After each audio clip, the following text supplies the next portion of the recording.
আজি আমি আৰম্ভ কৰিম এটমিক মাছ অৰ্থাৎ পাৰমাণৱিক ভৰ। এটা আমাৰ পাৰমাণৱিক ভৰ বা এটমিক মাছ কাক বোলে? What is the definition of atomic mass? এটা দি আছে কি the atomic mass of an element is the number of times of atoms of that element is heavier than an atom of carbon taken as 12। তার মানে কৈছে কি আমার যেটো কার্বন 12 আইসোটোপ অর্থাৎ সমস্থানিক কার্বন 12 আমি স্ট্যান্ডার্ড হিসাবে লই তার তুলনাত আমার এলিমেন্ট এটার মৌল এটা আমার মাসটো কিমান গুণ ডাঙর কিমান বেশি সেইটোৱে আমাৰ এটমিক মাস হিসাবে বিবেচনা কৰা যায়। আমি সিম্পল হিসাবে এক্সাম্পল এটা লওঁ। সাপোজ 1 কেজিৰ আমাৰ ডগাটো যেটো আমাৰ 1 কেজি ওয়েট 1 কেজি ডগাটো আমি স্ট্যান্ডার্ড হিসাবে লৈ যদি আমি এটি সাইডে আমি চেনি দিয়া যে 1 কেজি চেনি হ'ব, এটি সাইডে ডালি দিলে 1 কেজি ডালি হ'ব বা চাপাত দিলে চাপাত হ'ব। গতিকে আমি স্ট্যান্ডার্ড কাক লৈছো 1 কেজিৰ ডগাটোক আমি স্ট্যান্ডাৰ্ড হিসাবে লৈছো। গতিকে সিমিলাৰলি আমি এটমিক মাস যদি ডিটাৰমাইন কৰিব লগা হয় এলিমেন্টৰ তেতিয়া আমি স্ট্যান্ডার্ড হিসাবে লম কার্বন 12। এটা কার্বন 12ক স্ট্যান্ডার্ড হিসাবে লৈ অর্থাৎ প্রমাণ হিসাবে লৈ তার তুলনাত যেটো বেলেগ এলিমেন্টৰ আমি মাসটো নিৰ্ণয় কৰিব গৈছো এটমিক মাসটো নিৰ্ণয় কৰিব গৈছো সেই এটমিক মাসটো আমাৰ কিমান বেছি কিমান টাইমস বেছি হ'ব সেইটো আমাৰ সেই এলিমেন্টৰ বাবে এটমিক মাস অর্থাৎ পারমাণবিক ভর হ'ব।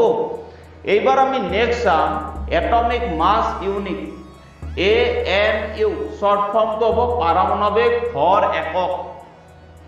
এটা পারমাণবিক ভর একক কাক বলে? এটমিক মাস ইউনিট কাক বলে? এটা আছে it is equal to 1/12 of the mass of an atom of carbon 12 isotopes. এটা সোয়া আমি এটা এটম সেই এটমটো কি কার্বন 12 এটি হ'ব কার্বন 12।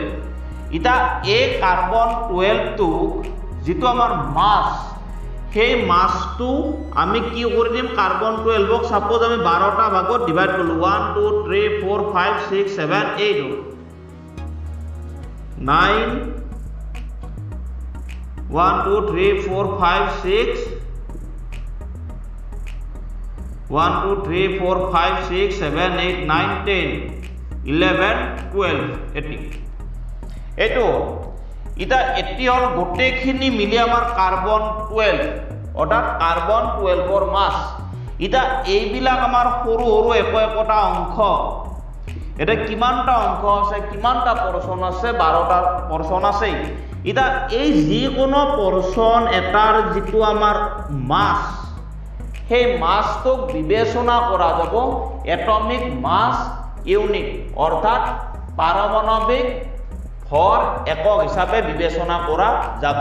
তাহলে কার্বন 12 মৌল এটা আমি কার্বন 12 মৌল এটার যেটো ভর সেই ভরটোর 12 ভাগের 1 অংশক আমি বিবেচনা করা যাব এটমিক মাস ইউনিট অর্থাৎ পারমাণবিক ভর একক হিসাবে বিবেচনা করা যাব। এটা নেক্সট থাকিল আমার এভারেজ এটমিক মাস অর্থাৎ গড় পারমাণবিক ভর। এটা আমি আইসোটোপ জানো আইসোটোপ কাক বলে বা সমস্থানিক কাক বলে? পারমাণবিক সংখ্যা আমার কি হব একে হব পরমাণুর সংখ্যা একে কিন্তু আমার ভর সংখ্যাবিলাক বেলেগ বেলেগ তেনেকুৱাবিলাকক আমি আইসোটোপ বলে কনসিডার করা যায়। তাহলে কি হব atomic numbers are same but different mass numbers are considered as what isotopes are considered as isotopes. এটা আমি হাইড্রোজেন যদি এলিমেন্টটো কনসিডার করা যায় হাইড্রোজেন এলিমেন্টৰ আমি আইসোটোপস কিমান পাম? 3টা পোৱা যায় অর্থাৎ প্রোটিয়াম ডয়টোরিয়াম ট্রিটিয়াম। এই 3টা দেব প্রোটিয়াম ডয়টোরিয়াম ট্রিটিয়াম এই 3টা হব আমার কি আইসোটোপস অফ হাইড্রোজেন। এটা ইয়ার এলিমেন্টৰো আমাৰ এটমিক মাস আছে এই আইসোটোপটোৰো এটমিক মাছ আছে, এই এলিমেন্টটোৰো এটমিক মাছ আছে, আৰু এই তিনিটা গোটেৰে আমাৰ কি হ'ব হাইড্ৰজেনৰ আইসোটোপছ। গতিকে এটা হাইড্ৰজেন এটমটোৰ যদি আমি এটমিক মাছটো ডিটাৰমাইন কৰিব লগা হয় তেতিয়া আমি এভাৰেজ এটমিক মাছটোৱে ডিটাৰমাইন কৰিব পাৰিম। অৰ্থাৎ প্ৰটিয়ামৰ মাছ প্লাছ ডয়টৰিয়ামৰ মাছ প্লাছ ট্ৰিটিয়ামৰ এটমিক মাছ ডিভাইড বাই কি হ'ব 3, আৰু সেই যিটো আমাৰ এভাৰেজ ভেলু হ'ব সেই এভাৰেজ ভেলু অৰ্থাৎ এটমিক মাছটো আমি এভাৰেজ এটমিক মাছ বুলি কনসিডাৰ কৰা যায়। আলটিমেটলি কি হ'ব যিবিলাক এলিমেন্টছৰ ক্ষেত্ৰত আমাৰ আইসোটোপছ থাকে বা সমস্থানিক থাকে সেই সমস্থানিক থকা সকলোবিলাক সমস্থানিকৰে মাছবিলাক এটমিক মাছবিলাক বেলেগ বেলেগ।